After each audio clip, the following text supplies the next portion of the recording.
Visuals of fires and the destruction they cause are burnt into our memories year after year.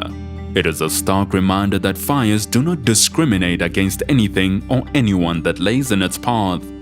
Many of South Africa's diverse and unique indigenous vegetation are both fire-prone and fire-adapted, but it needs them to be at the right time and intensity.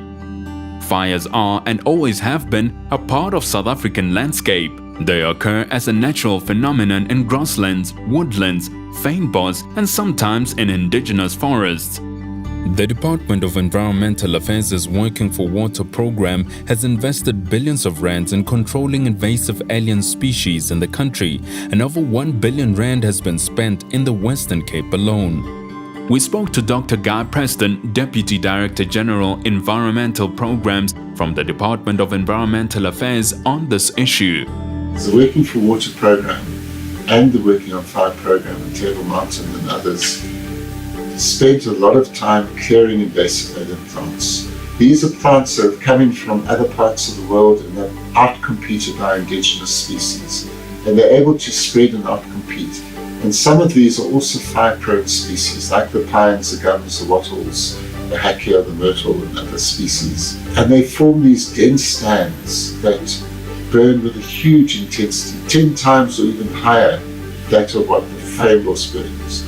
And so the damage that they cause is dramatic. Firstly, the impact they have is that there's far less water. There's less water in our rivers, there's less water in the soil, there's less water in our dams. And of course, water is quite a useful thing to have when you're fighting fires. Henry Gorkia at Cape Nature.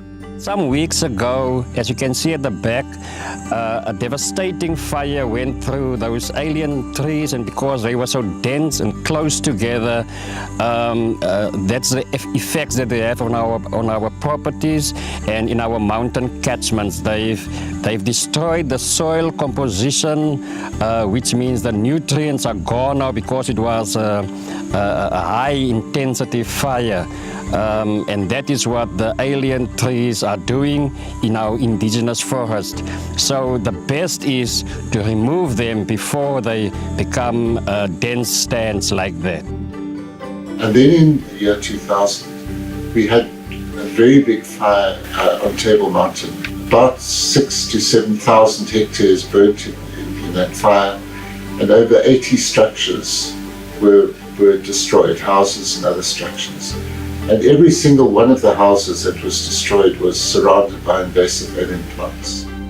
The National Veld and Forest Fire Act of 1998 places responsibility for the start or spread of fires rests with the land users. By law, the land users are responsible for fuel load reduction, removal of alien invasive plants, ensure fire breaks are in place to prevent the spread of fires from their property. Many landowners appear not to be familiar with the provisions of the National Veld and Forest Fire Act of 1998 and its penalties. If you have the types of invasive species that are born to burn on your land and fire goes through these onto other land causing damage, you can be held liable. The Somerset West fires alone are reported to have caused 60 million rand damage, not even counting the cost of fighting the fires. Losses which could have been mitigated if integrated fire management principles were applied.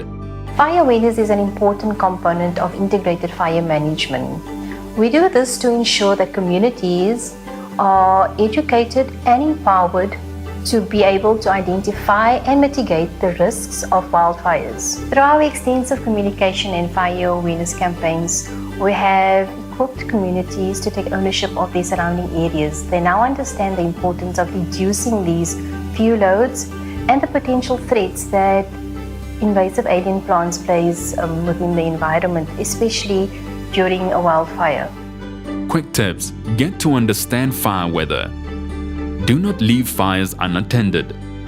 Ensure your property has a defensible space.